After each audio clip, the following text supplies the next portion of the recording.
Raphaël Enthoven est l'un des intellectuels français les plus écoutés, et l'une des preuves les plus élégantes qu'on peut parler de tout sans jamais rien expliquer. Qui est-il?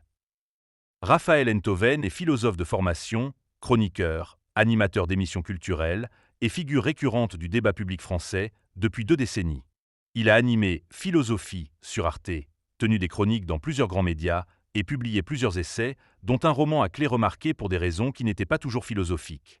Il se présente volontiers comme un défenseur de la rigueur conceptuelle contre les facilités du temps, anti-wokiste déclaré, pourfendeur du relativisme, gardien autoproclamé de l'exigence intellectuelle.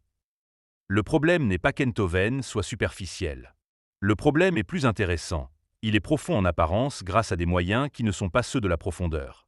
Sa prose est élégante.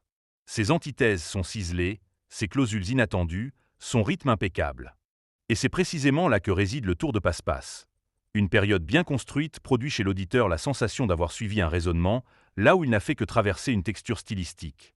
Le style ne sert pas l'argument, il le remplace, et le remplace si bien qu'on ne remarque pas l'escamotage. À cela s'ajoute une technique quasi systématique de glissement entre les sens d'un même mot. Prenez « liberté » dans son lexique.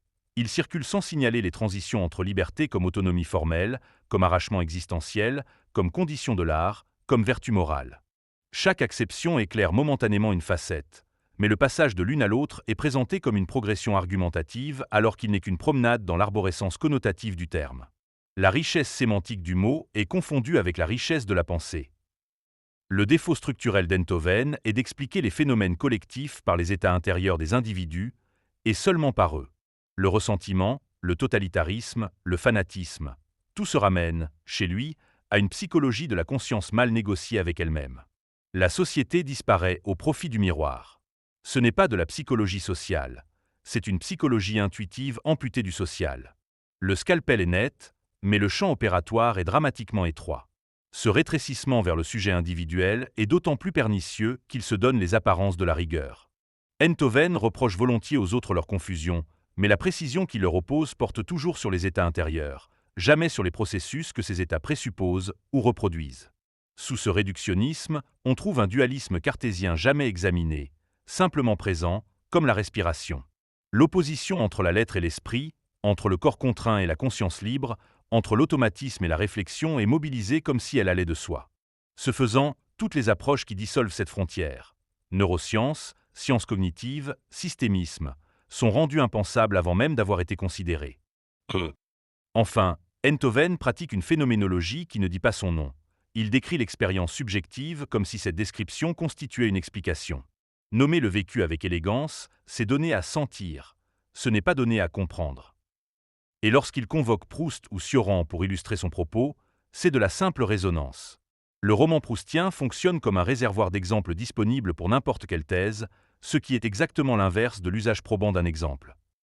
Disons-le, Enthoven possède un certain talent pour aborder des textes difficiles sans les trahir grossièrement.